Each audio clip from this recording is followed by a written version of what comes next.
नमस्कार मंडळी, अलकास किचनमध्ये तुमचं स्वागत आहे। तर आज मी तुम्हाला उकडीचे मोदक बनवून दाखवणार आहे। नेहमी मी तांदळाचं पीठ वापरून ते उकडून मोदक बनवते, पण आज मी रवा उकडून त्याचे मोदक बनवणार आहे। तर त्यासाठी तुम्हाला हा व्हिडिओ नक्कीच शेवटपर्यंत बघावा लागेल। पण त्याआधी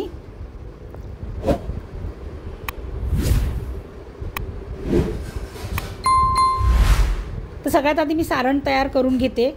तर कढई ठेवलेली आहे गॅसवरती। तर एक नारळ फोडून मी खवून घेतलेला आहे आणि आता ते तुपामध्ये थोडंसं मी तो नारळाचा चव परतून घेणार आहे।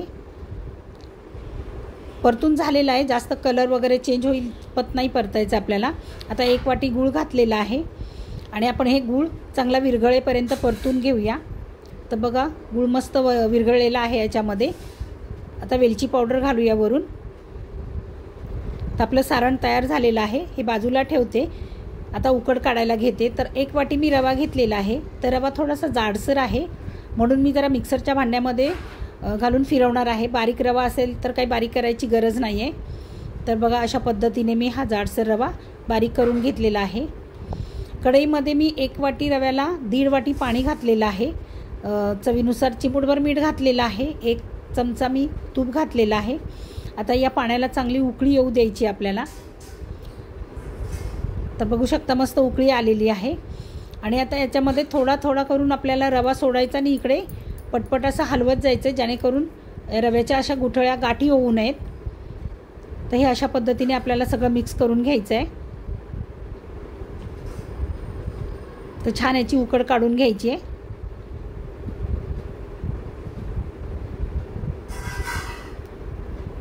बघू शकता, मस्त असं मिक्स झालेलं आहे।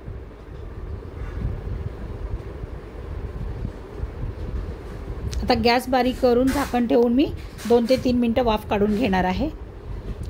आता वाफ काढून झालेली आहे। थोडंसं गार झाल्याच्या नंतर हे मी परातीमध्ये एका काढून घेते। जास्त गरम गरम पण नाही घ्यायचं, थोडंसं गार होऊ द्यायचं आणि मगच हे परातीमध्ये काढून घ्यायचं, नाहीतर हाताला चटके बसू शकतात। आता हे मॅशरच्या साहाय्याने मी थोडंसं असं प्रेस करून घेते, जरा म्हणजे थंड होईल जरा, नाही तर गरम गरम हाताला चटके बसतील।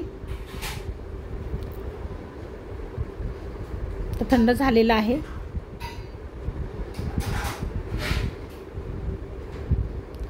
आता जसं लागेल असं थोडं थोडं पाणी मी याच्यावरती शिंपडून हे पीठ मळून घेणार आहे। एकदम पाणी घालायचं नाही, लागेल असं थोडं थोडं पाणी। जर लागलंच तर घ्या, नाही लागलं तर तसंच मळलं तरीसुद्धा चालेल।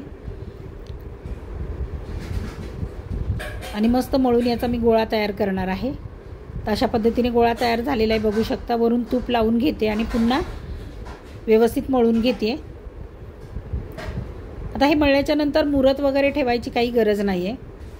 मळून झालं की लगेच आपण मोदक करायला घेणार आहोत। कॅमेरामॅन मी झालेली आहे, काकी माझी मोदक करते। फक्त दाखवण्यासाठी एक मोदक ती करते, बाकी मग आम्ही दोघींनी मिळून केलेले आहेत। ही पारी तयार करून घेते आधी, सारण भरून घेते।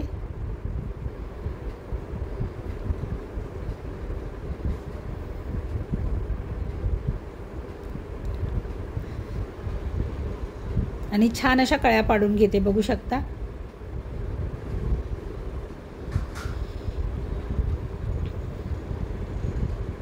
तर हे रव्याचे मोदक आहेत असं वाटत पण नाही आहे, मस्त कळ्या पाडता येत आहेत, बघू शकता तुम्ही।